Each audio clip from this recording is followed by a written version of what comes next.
Sinus iridum is one of the most prominent features on the moon. Also referred to as the Bay of Rainbows, Sinus iridum is a meteoric basin surrounded by a mountain chain.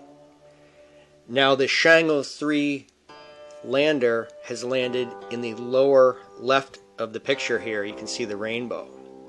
But again, people, the Bay of Rainbows. In Chinese, Hong means rainbow. And rainbows have a particular meaning of renewal, clearing of the skies, which, considering the rampant pollution in China, may be significant that the Chang'e mission has landed very close to the Bay of Rainbows.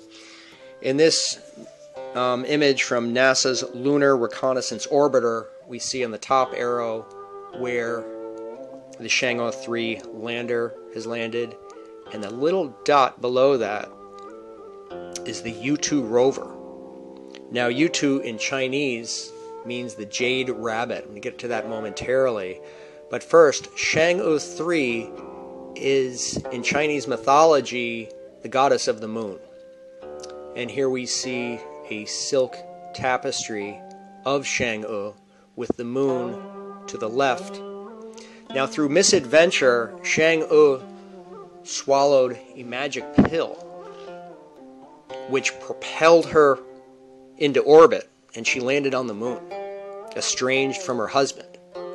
On the moon, Chang'e befriended a jade rabbit called Yutu, whose purpose was to find an elixir of life.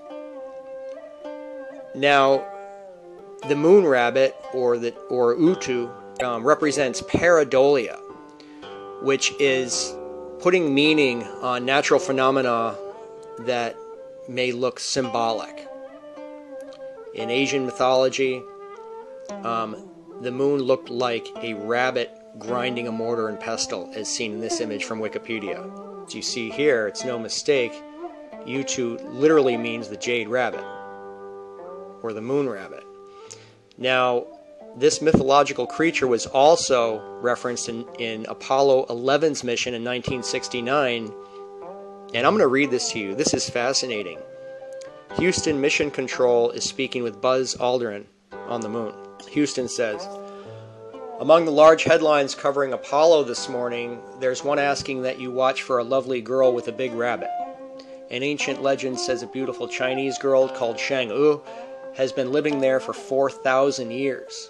It seems she was banished to the moon because she stole the pill of immortality from her husband. You might also look for her companion, a large Chinese rabbit, who is easy to spot since he is always standing on his hind feet in the shade of a cinnamon tree.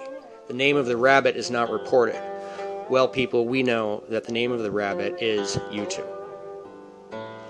Edwin Buzz Aldrin says, "Okay, we'll keep a close eye out for the bunny girl."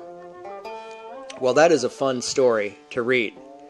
But considering that Yutu is pursuing the elixir of life, or the moon rabbit is pursuing the elixir of life, it seems more than coincidence that the Chinese have named their mission and their rover as such, especially when the Chinese people are experiencing such horrible pollution in their country, and people are having to wear filtered masks just to breathe and filter out the particulate matter. It would seem to me that colonization on the moon would be a very viable option for the Chinese people. Now, here in this artistic representation, I'm showing what such a scenario may look like, with the ceremonial dragons and the traditional Chinese dancers, people of all walks of life going about their business, riding bikes, commuting to work, doing business transactions on the moon, as well as, of course, planet Earth as a backdrop. Now, from what I've gathered through this research, this Chang'e 3 mission, people, is but the first phase of Chinese colonization on the moon.